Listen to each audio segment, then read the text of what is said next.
sure it wouldn't surprise anyone today if you heard someone say that man has kind of put himself at the center of the universe. Or in another way, saying mankind sees himself as maybe the most important thing. It all centers around us. It's what we do, it's what we think, it's what we are, all of those things. Now, on one level that makes sense because our existence obviously is wrapped up in who we are. We do see things impact us, and we impact others. So saying that we are kind of at the center of things is somewhat right because we are breathing, we're living, we're doing things. But on the other level, what I'm talking about is not so much our existence and our interaction with the world around us, but it's an attitude and a mindset where everything is about us. That it's only what I think that matters. It's only about me. And what happens many times is when that happens and that just keeps perpetuating itself, God becomes smaller and smaller and smaller in a person's life. We're starting a new sermon series today. It's going to go through the end of May. I've titled it, and the graphic hopefully depicts that, Big G and Little Me. G standing for God. If we can get that in perspective, the concept of who God is and how vast He is and how powerful He is, then we can see how we fit into Him. That's why the little me is intentionally inside the little g, down at the bottom. Big G, little me. We're going to start at the very beginning. Genesis chapter 1, verse 1. Let's read it together, okay? In the beginning, God created the heavens and the earth. Not a bad place to start. If we start talking about God, that is the place to start. Bob Russell, in his series that he did several years ago on What We Believe, he addresses this verse in one of his sessions. And what he says is, if we can grasp this verse of the Bible, the very first verse of the Bible, if we can grasp that, accept that, and believe that, so many other things will fall into place in the verses that follow throughout the rest of the Bible. See, it begins with God. In the beginning, God created the heavens and the earth. And the first aspect of God I want us to think about today is that God as creator. God created everything in the universe. He created you and I. And we need to understand some things about His power, His majesty, His creation. So I want you to think about that. In the beginning, God created the heavens and the earth. Now I'm going to play a little video clip here. It's a little longer than I would normally play. It's about 4 minutes and 43 seconds to be exact. But it's Louis Giglio. Louis Giglio is a great speaker up in Atlanta. And several years ago he did this series on God, the greatness of God. And he's going to, don't start yet. He's going to use an illustration just so you can visually understand more than just see it on the screen. He's going to talk about the size of a golf ball in 15 feet, all right? Here's a golf ball. If you go from this corner right here over to where this white power strip is, that's 15 feet. So I'm just going to place this golf ball here. And you'll get it, the rest of it, when he talks here. So when you hear what the psalmist said, listen to his words. By the word of the Lord, this is Psalm 33, the heavens were made. In other words, God didn't lift a finger when He made the universe. By the word of the Lord, the heavens were made. But He goes on to say, their starry hosts by the breath of His mouth. So we're looking at something so intense that we don't want to get any closer than 93 million miles away, which is what we are right now. And then we read that God just breathes out stars. It's crazy to think about it. 1 million times the size of the earth. So here's a little perspective that sort of changed my life. If the earth were the size of a golf ball, okay, the sun would be 15 feet in diameter. Okay, that didn't seem to move anybody either, so let me try it a different way. Let me just try it just a different way. I thought I might need this, so I brought a golf ball, okay? So all through the evening, this is going to represent Earth, all right? So this is where we are. I need everybody in the building to look as closely as you can and find yourself, okay? And when you found yourself, I want you to nod your head so that I know you've located you on the earth, okay? You nodding your head? Okay, you found yourself. If the earth were a golf ball, the sun would be 15 feet in diameter. That's not 15 feet in diameter. Can we blow that up just a hair and maybe give them 15 feet in diameter? So here's a little perspective for you, okay? Is this working for anybody? Here we are on the earth, and that's the sun. It's so big,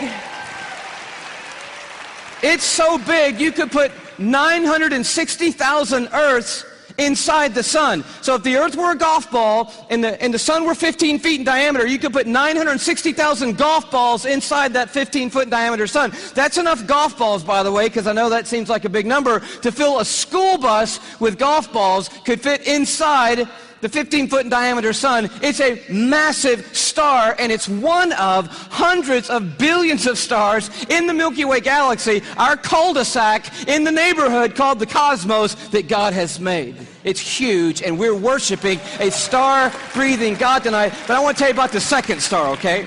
Because the second star absolutely wrecked my life. I heard about it when I was a high school student here in Atlanta. One of our youth leaders did a talk, and he mentioned this star. I didn't know how to talk to God for about 2 months after I heard about this star. It's called Betelgeuse or Betelgeuse. You can pick your pronunciation. I'm obviously going with Betelgeuse, and Betelgeuse is incredible. Here it is in the night sky. I know it doesn't look incredibly ferocious, but it's 427 light years away. So that's 427 times 5.88 trillion miles away from us right now. Draw it in a little closer with the Hubble Space Telescope, and you can start to get a little bit of the feeling of its intensity. But this is the crazy thing about Betelgeuse. Are you ready for this? Betelgeuse is twice the size. Are you ready? You think I'm going to say twice the size of the sun? Oh no, it's twice the size of the Earth's orbit around the sun, Betelgeuse is. It's crazy. If the earth were a golf ball, Betelgeuse would be the height of 6 Empire State Buildings on top of each other. Now, come on, have you seen the Empire State Building? I mean, maybe what you're going to need to do is gather the family, get a golf ball, get some plane tickets, and fly up to New York. And you're going to go into Midtown, you're going to take your golf ball and put it on the sidewalk outside the Empire State Building. Don't worry about people thinking you're crazy. They're not even going to notice you in New York. You're going to go across the street. You're going to look up at the Empire State Building and imagine 5 more Empire State Buildings on top of the Empire State Building. That's Betelgeuse, and that's the Earth, and somewhere you're on it.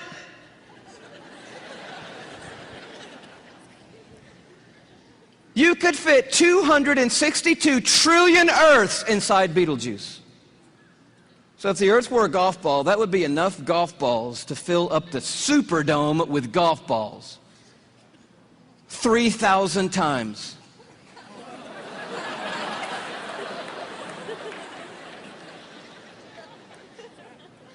When I heard that as a teenager, that stumped me right there. Because most of my praying had been advising God, correcting God, suggesting things to God, drawing diagrams for God, reviewing things with God, counseling God. The third star, can you go a little bit bigger with me? The third star is called Musifi. You get on YouTube if you want, look up Luli Giglio, and it's a 45-minute presentation. Where are you at? For God created the heavens and the earth. Are we small and insignificant? Yes, relatively speaking. Are we large and significant? Yes, we are. How can you be both? Well, it all depends on your perspective. If you look here at the mere physical size of who we are less than a speck on a continuum. But if we look at us through the eyes of God, we are His child. If you're a parent, how significant is your child?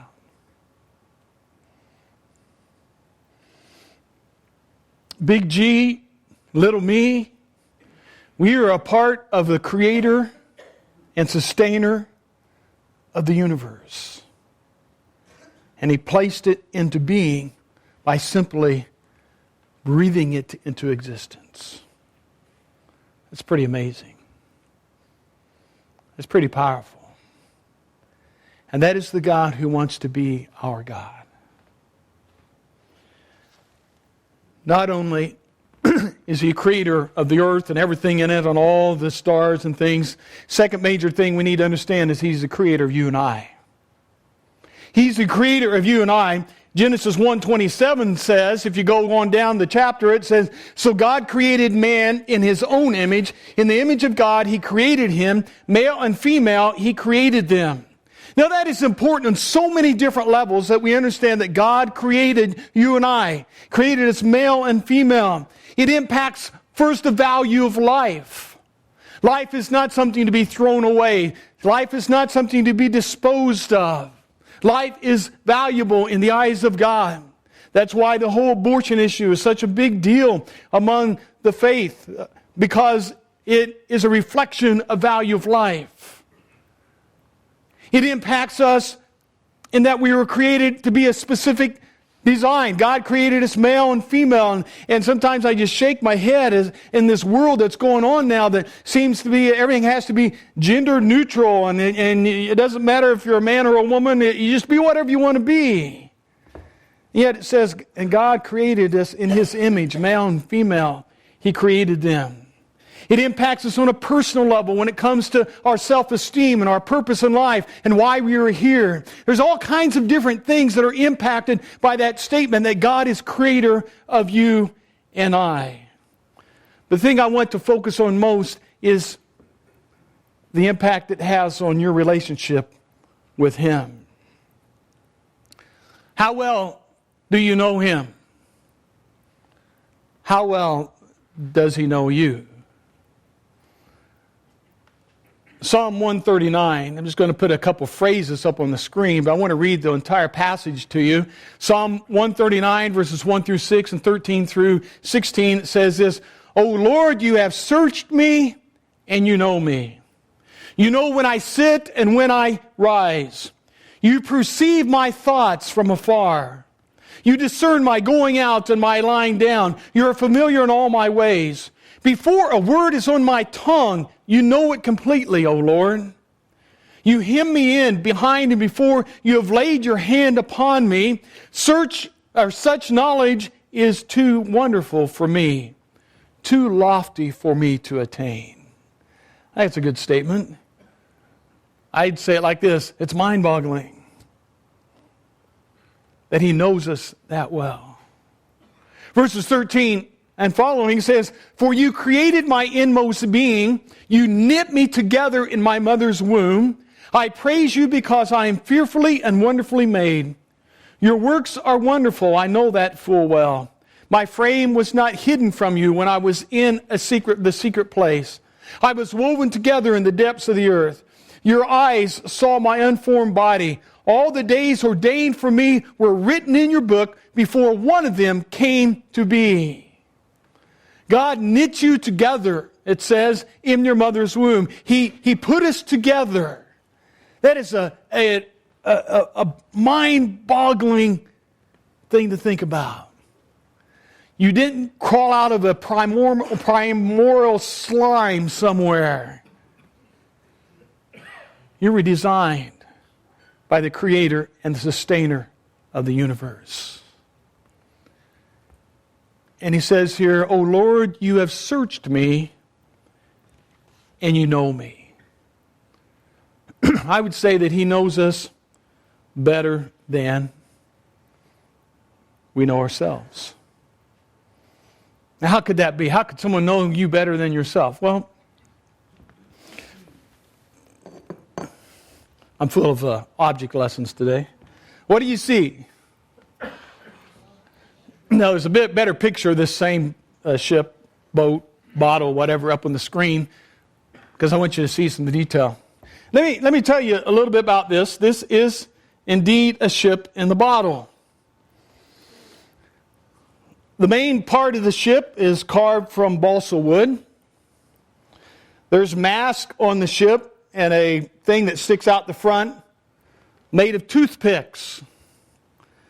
You can't see it, but at the base of the mast of each one of those, there's a little bitty piece of wire that's bent in a U shape, and then there's a hole drilled through that toothpick, and the wire goes through the toothpick, and the U-shaped thing sticks down into the deck of the ship or into the balsa wood. There's some sails made of some white cloth. There's some brown string that's used for the rigging. The ladders going up the side were all glued together in place. Now, the big mystery of a ship in the bottle was, how did that ship get in the bottle? Well, the reason those masts have that U-shaped piece of wire is because they can fold down. But you take a piece of string and you string it up on each one of those masts, and you put that string all the way through to that front point. On the front point, there's a hole also in that. The string goes through that front point. It comes all the way out the bottom. So once you get everything in place, you squeeze down the masts that are there on those hinges. You slide it into the bottle. You put a drop of glue in the bottom of the bottle. The boat then adheres to the glass. And with that string that you have sticking out, you then take and pull it, and it pops up all the masts. You then take an X-Acto knife and you put a little drop of glue on the bottom side of that front point. Let it dry, and when it dries, you take the X-Acto knife and you cut that string, and there you have a ship in a bottle. Now, how in the world do I know so much about the ship in the bottle? Because I made it. I made the ship in the bottle. And I could tell you other details about it. What's the point? I just wanted to show off my ship in the bottle? No. I did that a long time ago. So I was thinking about this. Man, I must have had more time in my hands back when I was younger. The point is this. The Creator understands His creation. And God created us. And He knows us full well. He says we are fearfully and wonderfully made. I could go into all kinds of illustrations about the amazing body that we have. There's a book by Dr. Philip Yancey entitled, I just encourage you to look into that if you like this type of stuff, it's called Fearfully and Wonderfully Made. There's one chapter I read one time that I particularly remember, and it was on the eyeball. And he goes through and he explains the intricacies of the eyeball, the rods and the cones, and how they are sensitive to light, and how those react, and all of those things. And there has not been a manufacturer, all the best video cameras and optical cameras and everything, what are they trying to imitate? The human eyeball. Because it is the most amazing piece of visual equipment ever designed. And yet they still can't quite get everything there. You're fearfully and wonderfully made by an amazing God. Big G, little me. So what's the point of all this? You're glad you came to church because you got a lesson in cosmology and anatomy, right? Well, no, there's more to it. If that's all that we see and if that's all we go away with, then we've missed the point. Here's the takeaway. Because He is the creator of the universe and of you and I, He has the answers. You ever had questions in life? Book of Job. Interesting book. We know the story mainly because at the beginning Job loses everything. And then he's got some buddies that come along and they spend 37 chapters giving him advice.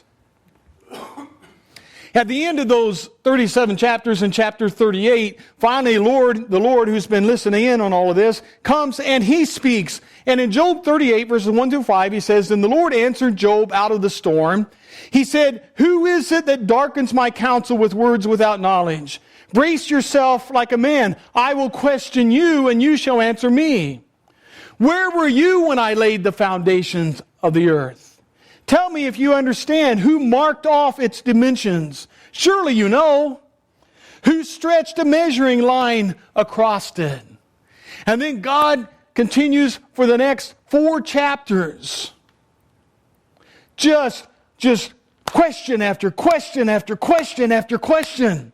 And with each question, you just kind of feel Job going, shrinking each time. And in 4 chapters, he spells out all of his creation and all the things that happen and all the things that work.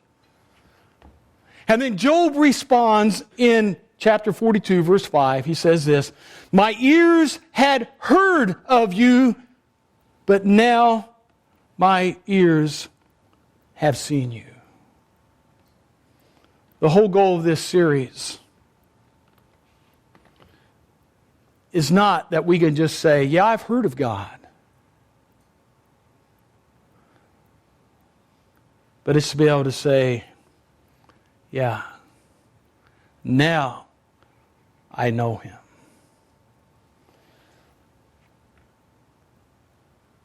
It's not just about the God of the Old Testament. Listen to what Paul says in Colossians chapter 1, verses 15 and 16. "He," speaking of Christ, "is the image of the invisible God, the firstborn over all creation. For by Him all things were created, things in heaven and on earth, visible and invisible, whether thrones or powers or rulers or authorities. All things were created by Him and for Him." Jesus Christ is our Creator and our Sustainer. The star maker became the sin bearer. The universe maker became our Savior. And when we are not sure what's going on, and when we have questions, I don't know where you're at in your life right now. Maybe there's some questions going on in your life and you don't quite understand. Remember, big G, little me. The prophet Isaiah has a wonderful passage. He, in chapter 40, is talking about the heavens. And he said, "Look up, who's created all these? Who's the one who brought out all the starry host?" And he calls them each name by name. And then he says in Isaiah chapter 40, verse 26, "Because of His great power and mighty strength, not one of them is missing." And yet the people had some questions. "Why do you say, O Jacob, and complain, O Israel? My way is hidden from the Lord. My cause is disregarded by my God." What is it saying there? There are people that are saying, "God, where are you? In the midst of my life, in the midst of all this stuff going on, Lord, why are you hidden yourself from me? I don't understand. What is the deal here?" And God responds back, "Why do you say, O Jacob, and complain, O Israel, my way is hidden from the Lord. My cause is disregarded by my God." Then God asks some questions. "Do you not know? Have you not heard? The Lord is the everlasting God, the creator of the ends of the earth. He will not grow tired or weary, and His understanding no one can fathom. He gives strength to the weary and increases the power of the weak." You ever been there? Weary and weak, and not sure what to do next. He gives strength to the weary and increases the power of the weak.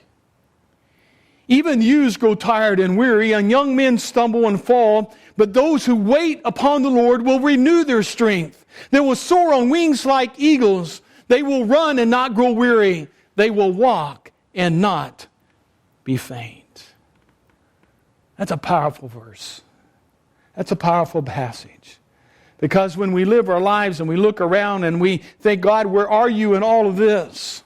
We need to remember that He is the creator, the sustainer of the universe. And not only did He create what we see around us and that He created us, all those things are like that in the light of eternity. For you see, He created eternity also for you and me.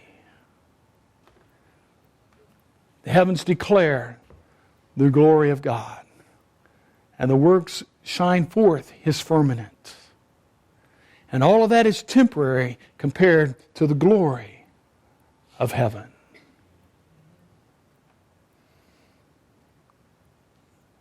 I want us all not to just say, yeah, I've heard about God.